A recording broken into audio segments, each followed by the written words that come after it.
One of the best time management strategies that I use on a daily is the Pomodoro Technique or Pomodoro Technique. Pomodoro means tomato in Italian, and it was created by this person called Francesco Cirillo, I guess. And this guy used the kitchen timer in the shape of a tomato to show this idea. So that's why I have the Pomodoro Technique. The concept is really simple. You're gonna divide your work or study sessions into Pomodoros, which are periods of about 25 minutes. And after that, you need to take a break. There's also a whole book in this technique. So if you wanna go check out the book, it's in the links below. Okay, now let me give you a step-by-step of how the Pomodoro Technique works. 1. Make a list of the things you need to do. Say I want to script and record the video that you're watching right now. So I need to decide what I'm going to do at this session, this Pomodoro.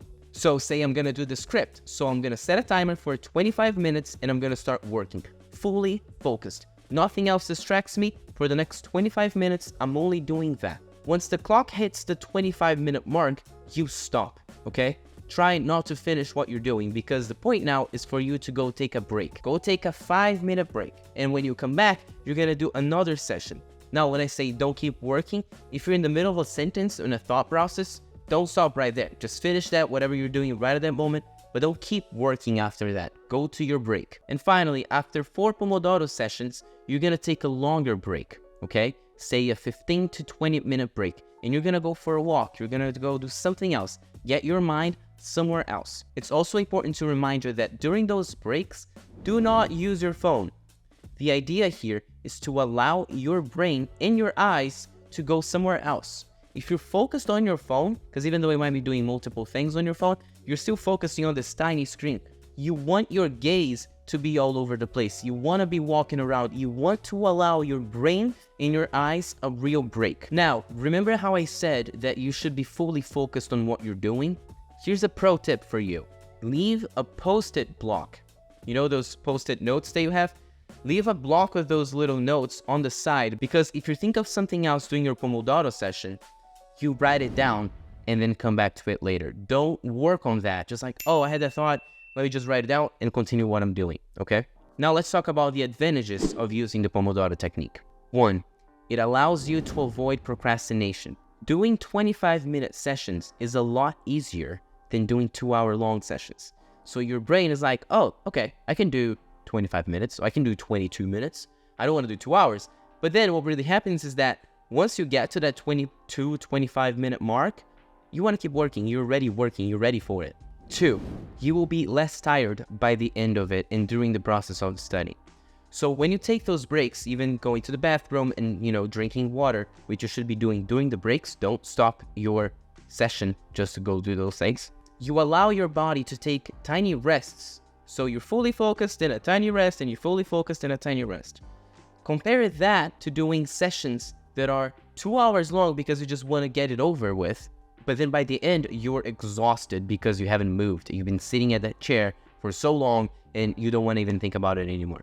Advantage number 3 is that you're going to use social media a lot less, because during those breaks, you're not supposed to use your phone. So by definition, you limit your time using your phone while you're studying.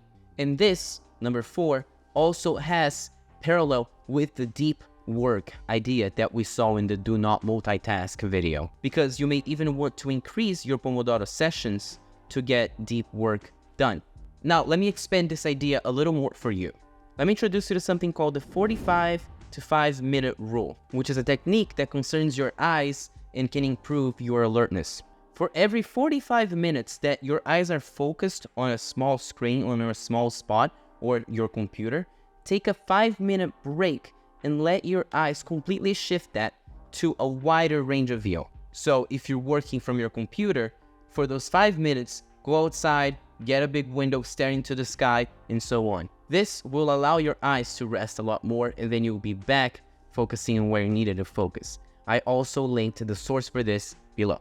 Okay, important reminders, housekeeping things for doing the Pomodoro Technique that maybe I should remind you. 1, phone should be on do not disturb, no distractions. By this point, that should be a must for whenever you're trying to get work done. 2, during the session, only focus on that task. 3, unless you have a real emergency, don't go to the bathroom. Leave the bathroom breaks for the breaks. 4, again, if you remember something else that you need to do, Write it down on the side, but keep doing your session. 5. If you were interrupted during your Pomodoro session, when you go back to work, start from 0. So say you're working and you're at 12 minutes and someone comes to talk to you and you have to pay attention to them. Once you go back to working, don't start at the 12-minute mark. Do another session, start from 0. 6. If you are consistently finishing the tasks that you were supposed to do in a session way earlier, well, you should start reconsidering and adding things to your sessions. So say you were supposed to study for 25 minutes, but you got it done in 12. Well, maybe you should do something else within that session. 7. It takes some time to get to the flow state or deep work stage. So if your sessions are too short, you're not going to get there. And that's why I mentioned that perhaps you want to increase your Pomodoro sessions for you to be able to fully focus. So an idea could be, you start with a 25-minute session, you take a break, and now that your brain's already kind of going because you're already working, maybe the next session should be 45, maybe 60, maybe not so much. You're going to realize that. Which leads me to number 8. I almost showed you a 7. It's 8. Increase or decrease the study sessions, the Pomodoro sessions, as you see fit. Because at times you're going to feel like 25 minutes was too short. But then say you increase that to 28, 29, 30, 31, 32, 33. By the time you're at 33, you're feeling that the session is too long, or at 45, whatever. Well, don't be fool of yourself and bring it down, because you don't want your study sessions to be affected by the technique that you're using. Final remarks. 1. Feel free to adapt the technique as you deem necessary. That works both for the amount that you're doing the study sessions for, but also the breaks. If you're getting the break that you need in 5 minutes, you don't need to make it 10. 2. During your breaks, really do something different. You need your mind to go from the focused state to the diffuse thinking. That concept that we discussed in the metacognition course. 3. Don't let dumb distractions get in the way of your work. Okay, photo away, put in another room. I don't want to hear about it. Now, 4. Some tasks may need your entire day and your entire focus. You can be doing multiple things that day, especially deep work type of stuff. An example would be when I was working on my thesis, I would take full entire days to only work on my thesis. But then, here's where the title of the video comes from. Pomodoro the day away, because I would use all my day using little Pomodoro sessions, but I was always working on my thesis. That's the idea. Cool? Cool. Next.